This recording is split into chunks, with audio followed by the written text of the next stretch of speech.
last time I was here, we talked about how you don't necessarily need to buy a house in order to live a rich life. And in my case, I have rented for the last 20 years by choice, and I made more money renting and investing the difference than I would have by buying a house. And this is shocking to people. Like, we saw the comments last time. People went berserk. How can you talk about renting? You're just throwing money away on rent. And this is something we have been fed constantly for generations, that in order to be successful, you must buy a house. So when somebody like me comes around and says, actually, you should run the numbers because sometimes renting can be better, people are shocked. Same thing with if you want to be taken care of, or you want someone to treat you, or you want someone to pay for the first date. Same thing when men come and they talk about being a provider, but in certain relationships where they actually earn less, I'll say to them, if we look at the numbers, you're not the provider. So who are you? And they're stumped. And that is when we need to start grappling with the idea that maybe what we were told is not exactly true for us in our situation today. And that's okay.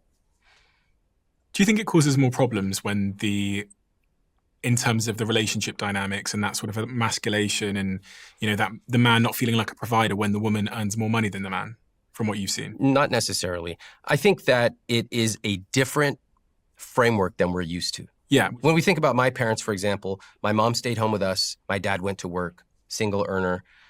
Simple. Everybody knew where they stood, what the roles were. It was very simple. It's very difficult to do that today. Housing is historically expensive. Healthcare is expensive, especially in the US. And so you have two people earning. In urban cities, you have young women earning more than men in their 20s.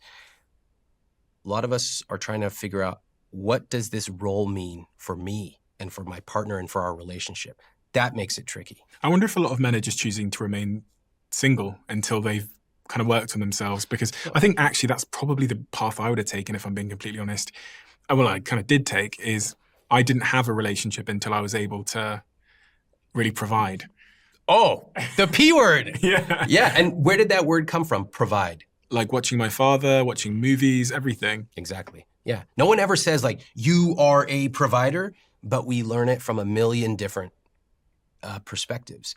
And yeah, I hear a lot of guys. I mean, when I was living in New York and I had a lot of single friends, topic of conversation was, I'm not ready to get married. I need to get to a certain point in my career first. We have all these words for it. And deep down, there's a feeling that we're often expressing, maybe I'm not ready, maybe I'm not enough, maybe I need to do X, Y, Z before I do the thing that I want.